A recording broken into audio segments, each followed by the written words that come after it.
Quero convidar a atenção dos irmãos para a leitura da Palavra de Deus. Se encontra lá na Epístola de Tiago. Tiago, capítulo 1.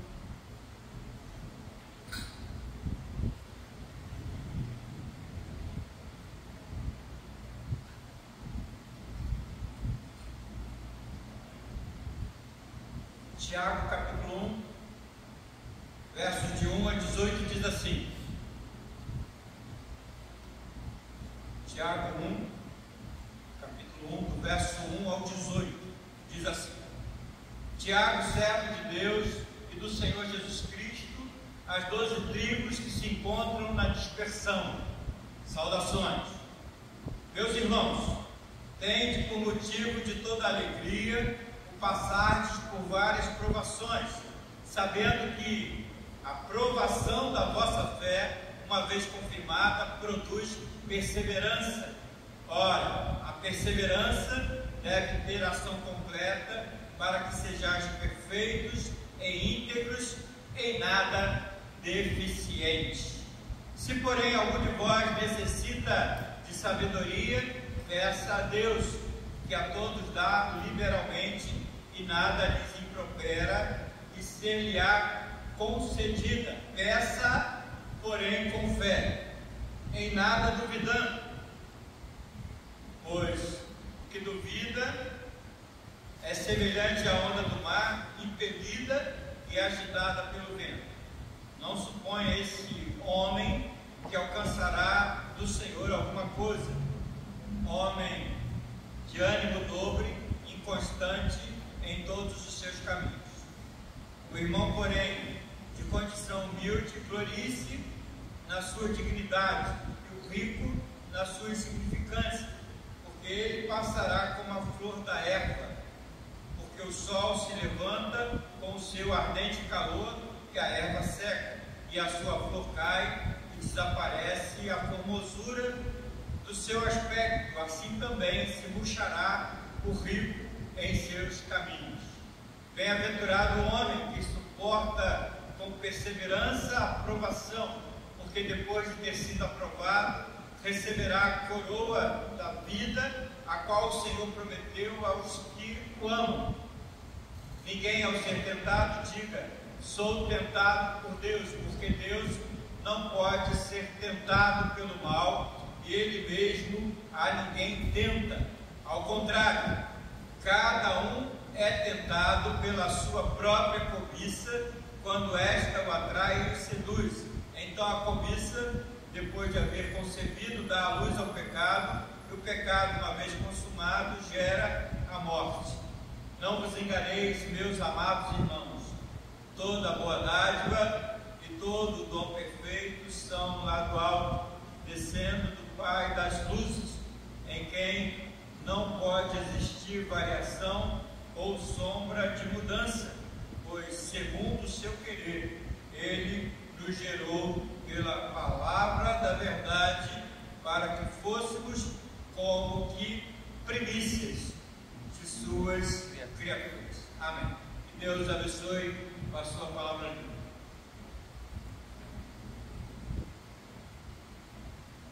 Fiquei pensando, esse tempo que nós temos,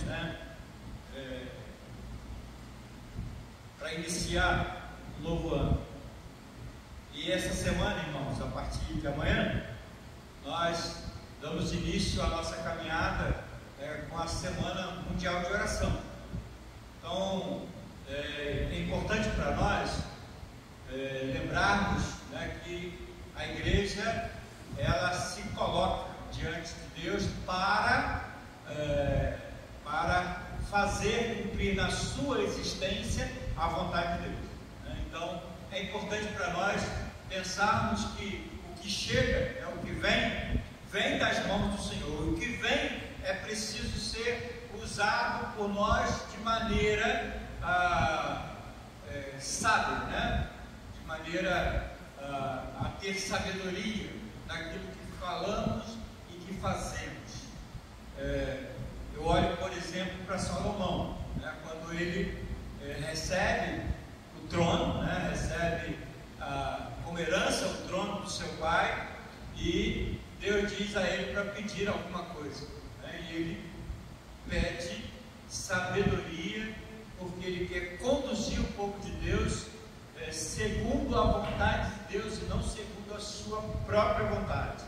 A ideia de Salomão é começar ou dar início a uma caminhada, não buscando a sua vontade, mas buscando a vontade de Deus, para o estabelecer no meio do povo, no seio, né? Debaixo desse propósito divino. E certamente para nós não é diferente, né? Nós estamos iniciando uma caminhada e é o desafio da igreja. E o desafio da igreja, ele é sempre o mesmo, né? Mas não significa que nós vamos fazer da mesma maneira. Não significa que nós vamos fazer conforme temos feito há tantos anos. O importante é que nós sabemos que temos que fazer e vamos aplicar a vontade de Deus na nossa caminhada, mesmo que se estabeleça os mesmos propósitos, mesmo que se estabeleça a mesma situação, mas nós precisamos fazê-lo conforme a vontade de Deus, porque eu e você não sabemos o que vai acontecer, eu e você não sabemos o que virá, eu e você não sabemos o que nos aguarda o amanhã. Por exemplo, em 2022, ninguém sabia que ia vir, 21, né? Ninguém sabia que ia vir uma pandemia 19 de Covid. Ninguém ia saber, mas veio. E como a igreja reagiu? De que maneira a igreja reagiu? E reagiu de acordo com a vontade de Deus? Reagiu de acordo com o propósito do Senhor? Ninguém sabe o que vem amanhã, né? Há uma perspectiva, né, que as guerras acabam, mas de verdade, irmãos, de verdade ninguém sabe se isso vai acontecer, ou se vai acontecer, ou se não vai aumentar ainda mais. Há perspectiva de alimento, né? De que o alimento seja abundante, mas será que virá chuva para fazer que o campo possa produzir? Será que realmente vai ter a chuva para que o campo possa oferecer aquilo que a gente espera que ofereça? Certamente a gente não sabe, né? E certamente o amanhã é uma questão de esperar, de aguardar. E na hora que o amanhã chega, nós precisamos estar prontos para o realizar e fazer. Mas como fazer? Mas como realizar? Essa é a questão, né? Que você e eu vamos ter que fazer, vamos. Mas de que maneira eu e você vamos nos portar diante das dificuldades? De que maneira nós vamos nos portar diante das adversidades? De que maneira nós vamos nos portar diante das lutas que estão sendo preparadas para a nossa caminhada? Tiago é um livro, né, nas Escrituras, que a gente pode dizer, né, quando eu falo Tiago, eu lembro logo de Lutero, né? Porque Lutero pegou o livro de Tiago e botou lá no final das Escrituras. Ele não seguiu o andar canônico, né? Ele não seguiu aquela descrição canônica. Ele pegou, traduziu o livro de Tiago e botou lá no final, lá no último, né? E para Lutero, Tiago é pai, né? Para ele é uma coisa que não fazia muito sentido, né? Não fazia muito sentido. Por isso Lutero, que é o reformador da igreja, né? Para ele esse livro não tinha muita importância. Lutero não deu muita importância ao livro de Tiago, à epístola de Tiago.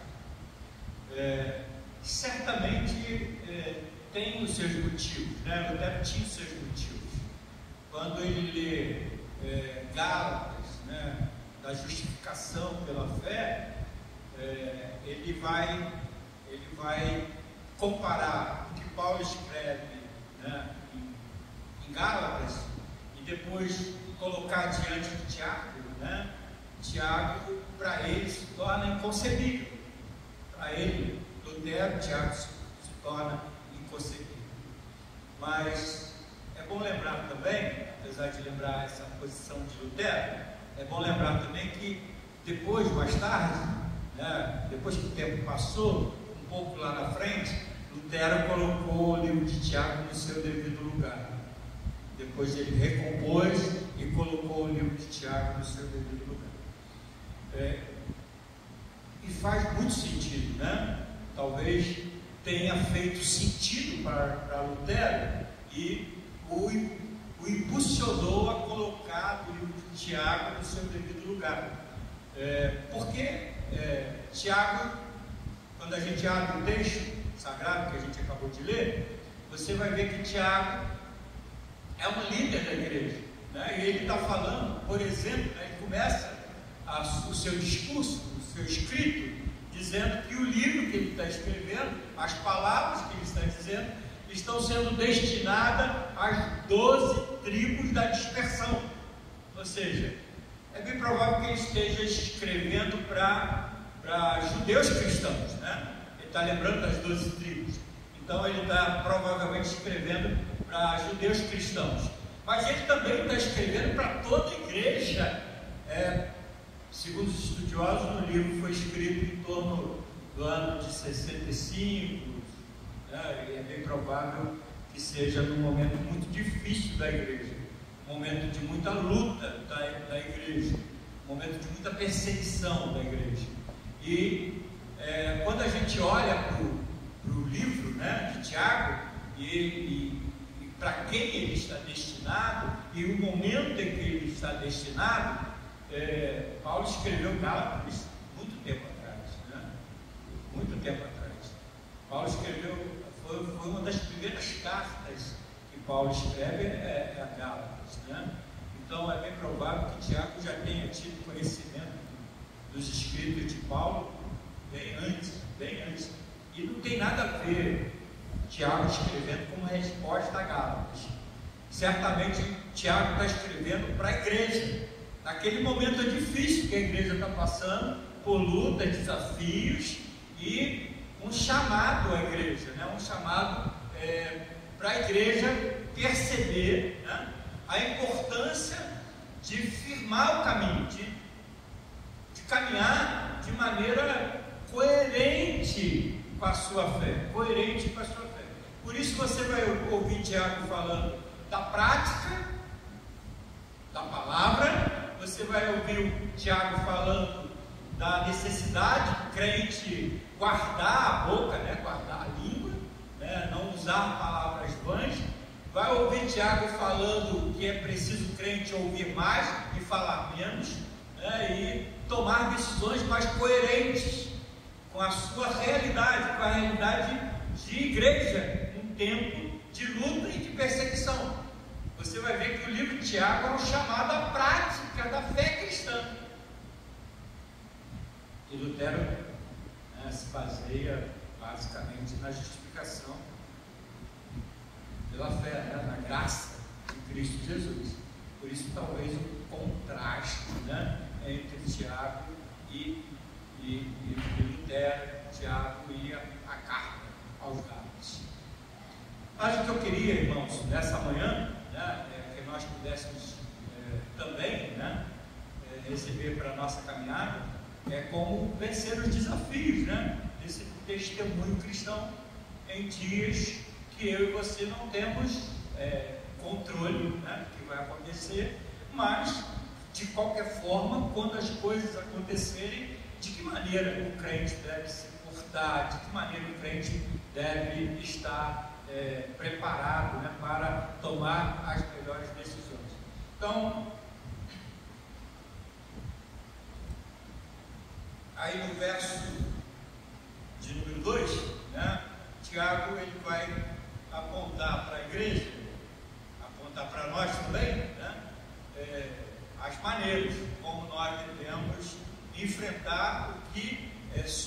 né, da nossa caminhada cristã. Diz ele: meus irmãos, tende por motivo de toda alegria o passardes por várias provações, sabendo que a provação da vossa fé, uma vez confirmada, produz perseverança. Ora, a perseverança deve ter ação completa, para que sejais perfeitos e íntegros, em nada deficientes.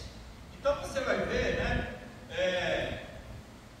que o problema não é as situações adversas que vão chegar na nossa vida, porque de alguma forma elas vão chegar. De alguma forma, as situações que muitas das vezes trazem para nós, né, angústia, choro, né, não é, Tiago fala assim, tende por motivo de toda alegria, né? Não é que Tiago está dizendo que a gente tem que deixar, né, de reclamar, né, das situações adversas. Não é nada disso, né? Pelo contrário, você olha na Bíblia e vê que as situações adversas, né, trazem conflito com a vida cristã. Por exemplo, o livro de Jó, né? Jó recebeu várias, o futuro dele não foi um futuro excelente, né? Quando estava tudo bem, mas quando chegou o tempo da adversidade, Jó, por exemplo, né, amaldiçoou o dia que nasceu, né? E toda hora reclamava com Deus e queria saber por que aquelas situações adversas estavam chegando, né? Que ele não via nenhum motivo pelo qual passar por todas aquelas situações, né? E você vai ver isso no livro de Jó, né? E você vai ver isso, né, por exemplo, lá no livro de Daniel, Elias, né? Elias está lá, profeta do Senhor, manda fogo do céu, e aí a mulher vem, né, fala assim: se eu não fizer o que você fez com os meus profetas, profeta de Baal, se eu não fizer isso com você amanhã, eu não me chamo Jezabel. E Elias saiu, né, desesperado, correndo, com medo, angustiado, chega lá no monte e diz assim: Senhor, eu não sou melhor que meus pais, tira minha vida, né? Ele está reclamando, né? Reclamando das situações adversas que ele está enfrentando e que não parece coerente com a sua situação de servo do Senhor, de homem de Deus, e que está enfrentando aqueles desafios, né? E nem por isso Deus se levantou contra Jó, contra Elias, né? Não significa que as situações adversas não nos levem para o quarto, não nos levem a amargurar aquela situação. Não é isso que Tiago está dizendo, não é isso que Tiago está dizendo. Ele só está dizendo que o propósito das adversidades, né, existe um propósito. Em toda e qualquer adversidade na vida do crente, né, não acontece por acaso.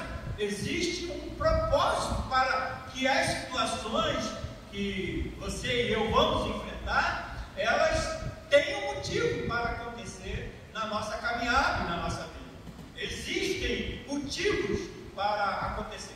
E segundo Tiago, elas vão acontecer e elas acontecerão na nossa vida buscando a nossa integridade, buscando para que nós sejamos íntegros e em nada deficientes, né? As situações adversas, elas buscam o aperfeiçoamento, né? O aperfeiçoamento da vida cristã, busca o crescimento espiritual de cada um dos filhos do Senhor. Então, a primeira coisa que eu vejo, irmãos, né, que é o desafio da igreja, que é o desafio da igreja de Tiago, e que é o desafio da igreja de hoje, né, que Tiago está falando para nós, é compreender, né, que Deus estará sempre com as mãos sobre a nossa vida para moldar a nossa vida segundo o seu propósito, segundo a sua vontade, né? Cada um de nós teremos, enfrentaremos dificuldades, enfrentaremos desafios, e todos os desafios, ou tudo aquilo que vai acontecer, o propósito é nos aperfeiçoar. E você está com o coração aberto para compreender e permitir que haja crescimento espiritual diante das adversidades, ou você está somente querendo que as adversidades passem ao lado, né? Você só está querendo que na sua caminhada haja sempre bonança, né? Sempre paz. Irmãos, não é esse o propósito de Deus, né? O propósito de Deus para a nossa vida é a gente chegar a uma estrutura, né? Que ela se aperceba, que ela se pareça com Cristo, né? Para que a gente possa entender, né? E descansar no amanhã, descansar que Deus está no controle de todas as coisas. Então, o propósito pelo qual Deus tem a nos oferecer, o crescimento espiritual, é para que nós tenhamos mais confiança, né, em Deus e na sua vontade. É que aquilo que vem a acontecer, eu e você saibamos que nós estamos, né, nas mãos do Senhor, e que Ele está na direção de todo o amanhã, todo caminhar nosso pelo amanhã. Então, quando nós estamos indiferentes, nós não estamos vendo Deus no controle. Quando nós estamos avessos aos problemas, nós também só estamos olhando para nós, só para a nossa satisfação, para a nossa vida. Então é bom que nós tenhamos essa percepção, né?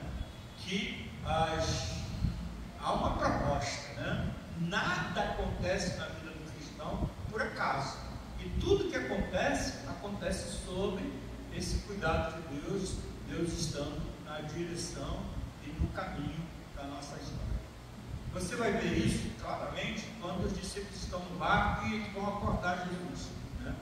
A tempestade está varrendo o barco, as lutas dos discípulos beira a situação de morte, eles não conseguem dominar o mar, e eles não conseguem ter segurança no minuto seguinte, né? No minuto seguinte, eles não conseguem ver saída sem esperança, e Jesus está no barco. E aí eles acordam o Senhor, e o Senhor diz assim: por que sois assim? Por que vocês são assim? E aí Jesus estava preparando, né, o coração dos discípulos para perceber a importância da presença dele. Porque se ele está no barco, o barco não vai afundar. Se ele está presente, o barco não vai afundar. E aí Jesus se levanta, acalma o mar, ordena o vento e a tempestade passa, né? E aí eles perguntam: quem é esse? Né?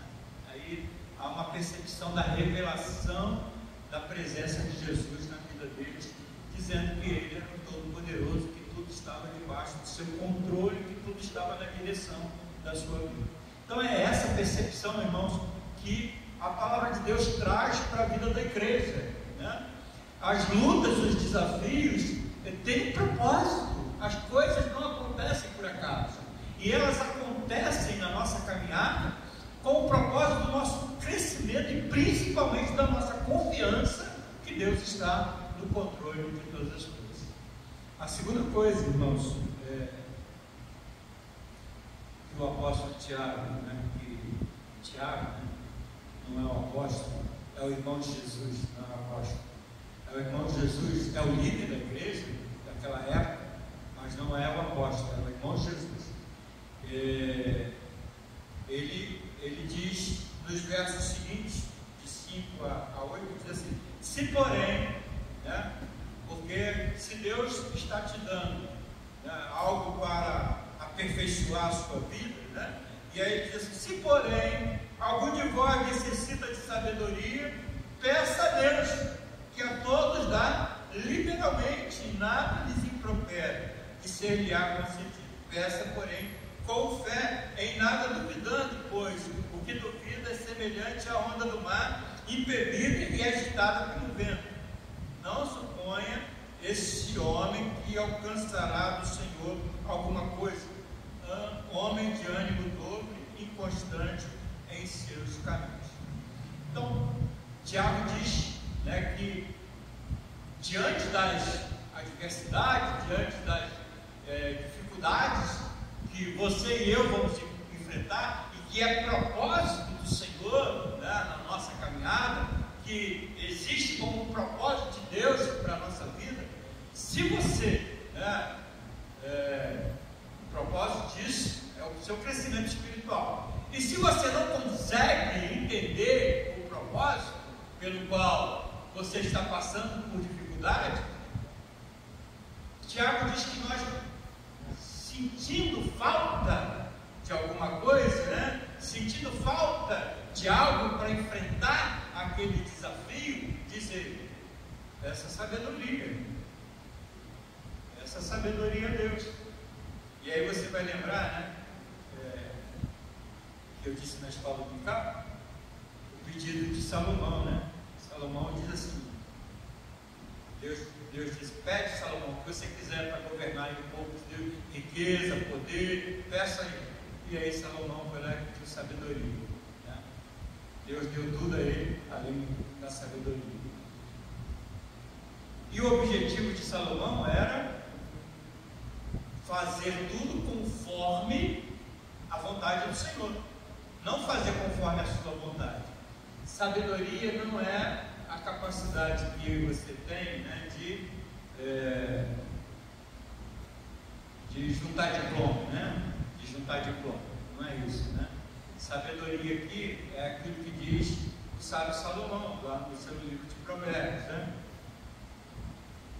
O temor do Senhor é o princípio da sabedoria, né? Então, o que nos leva à sabedoria?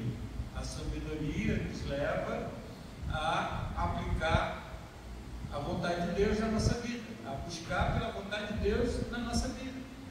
A sabedoria não é para resolver os problemas, é para saber o caminho que Deus está nos conduzindo diante dos problemas. E às vezes os problemas não vão ser resolvidos da maneira como você pensa, né? Vai ser resolvido da maneira como Deus quer que seja resolvido na sua vida, né? Porque você pode planejar, né? Eu vou sair desse problema desse jeito, eu vou sair desse problema nessa situação. Mas às vezes Deus não quer que você saia do problema naquela situação, que é outro caminho, né? Para que você se resolva, né? Irmãos, as situações vêm na nossa vida, você não sabe por que elas estão acontecendo às vezes, né? Você não sabe. Eu me lembro da minha irmã, né? Minha irmã Sandra. No início, né, era meio estranho a situação da vida dela, né? A mãe orava e ela trabalhou na Globo, trabalhou no sei onde, fazia isso, fazia aquilo. E aí, né, compreendia muito bem porque tudo aquilo estava acontecendo com ela. Eu não compreendi muito bem, né? Começou a cuidar de crianças com deficiência, com autismo, com algumas coisas. Eu não sabia muito bem por que a vida dela está tão tumultuada, ela estava longe do Senhor e aquelas situações adversas acontecendo. E de repente, né? De repente a Sandra se casa e é missionária. Sim, eu sei que minha mãe orava para ela andar no caminho do Senhor, mas para ser missionária, né? Nunca imaginamos. Eu, pelo menos, não imaginava. Né? E hoje você vê que tudo aquilo que aconteceu era preparo, né? Era preparo para a vida dela. Tudo aquilo que aconteceu, que eu não sabia o que estava acontecendo,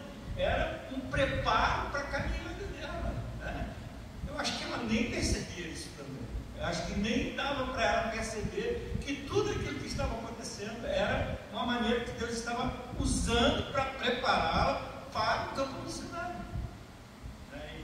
E isso muitas das vezes a gente, né,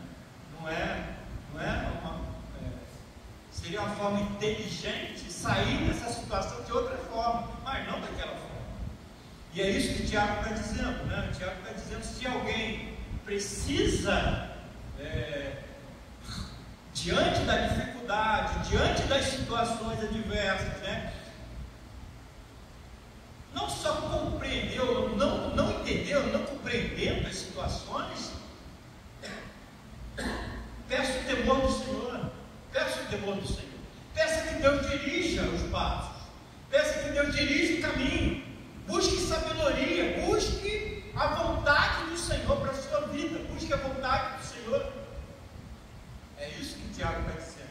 Se você não compreende as situações adversas, pelo menos, né, você busque no Senhor, busque a vontade do Senhor e aplique a vontade do Senhor e deixe o amanhã nas mãos do Senhor. Sabe, irmãos, a melhor maneira de enfrentar, né, o amanhã é confiando na palavra do Senhor, é confiando na direção que o Senhor dá à nossa vida. Se você estiver, né, nessa direção, debaixo da palavra, debaixo da vontade, no centro da vontade de Deus, o amanhã você vai descansar, porque o seu coração vai ter essa segurança, né, de que você está fazendo aquilo que o Senhor assim desejou que você fizesse. Eu creio que foi dessa forma que Salomão foi abençoado, né? Porque naqueles primeiros momentos Salomão tinha essa direção, né? O que era bom, o que era justo, era que o Senhor estivesse conduzindo o povo dele, e não ele, mas o Senhor estivesse conduzindo através dele. E o seu futuro, o meu futuro, certamente estará seguro se o Senhor estiver usando a nossa vida pela sua palavra e conduzindo os nossos passos diante das adversidades, diante das lutas. Eu creio que era isso que o Tiago estava pedindo para a igreja, né? Que a palavra fosse o norte, que a palavra de Deus fosse a direção para a vida da igreja.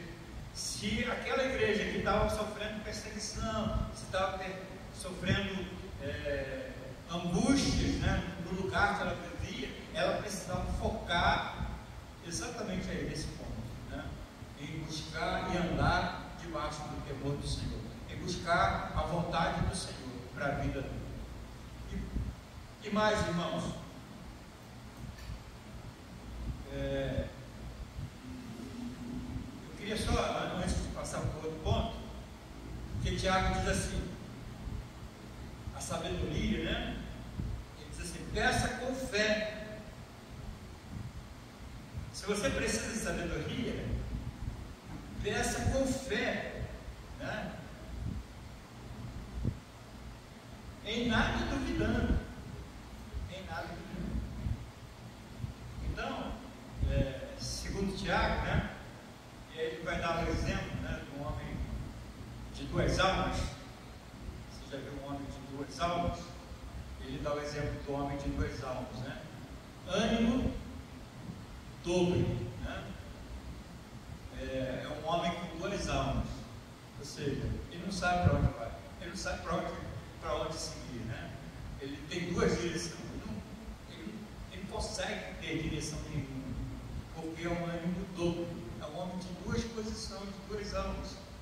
E aí Tiago diz assim: se você quer sabedoria, né, peça, mas peça com fé, ou seja, descanse na palavra do Senhor, descanse naquilo que o Senhor disse para a sua vida, porque é assim que vai acontecer, conforme a palavra, não conforme a sua vontade, mas conforme a palavra. Então você descanse no Senhor, que a sua fé tem essa segurança que Deus estará agindo, não seja como, né, a onda, que o vento sopra para lá, que o vento sopra para cá, ou realizar, mas não sabe a direção. Ou seja, se você resolveu confiar no Senhor, descanse nele. Se você resolveu confiar na palavra do Senhor, descanse nela. Tenha certeza que Deus vai cumprir a sua palavra. Tenha certeza que Deus vai cumprir o propósito. Então descansa nela. Não seja como um homem de ânimo dobre, porque esse não vai receber nada do Senhor. Se você for uma pessoa de duas posições, de 2 pontos, você não vai receber nada de Deus. Então, firme o propósito de olhar a palavra, crer na palavra, descansar nela. Então tenha certeza que aquilo que Deus fala vai cumprir. Aquilo que Deus diz que vai realizar e fazer, Ele vai realizar e fazer. Então, peça com fé. Ou seja, tenha certeza que vai se consumar aquilo pelo qual o Senhor vai estabelecer na sua vida. E aí, terceiro ponto, o irmão, porém, verso 9, de condição humilde, glorie-se na sua dignidade, e o rico na sua insignificância, porque ele passará como a flor da erva, porque o sol se levanta com o seu ardor, seu ardente calor, e a erva seca, e a sua flor cai, e desaparece a formosura do seu aspecto, assim também se murchará os ricos do seu caminho. Bem-aventurado o homem que suporta com perseverança, porque depois de ter sido aprovado, receberá a coroa da vida, a qual o Senhor prometeu aos que o amam. Ninguém ao ser tentado, sou tentado por Deus, porque Deus não pode ser tentado pelo mal, e Ele mesmo a ninguém tenta. Ao contrário, cada um é tentado pela sua própria cobiça, quando esta o atrai e seduz. Então, a cobiça, depois de haver concebido, dá luz ao pecado, o pecado, uma vez consumado, gera a morte. Essa é uma outra questão, irmão, que Tiago levanta na vida da igreja, né? Que está enfrentando o desafio das lutas, do amanhã, da provação que está vindo, né? Que está enfrentando. E aí Tiago diz assim, olha,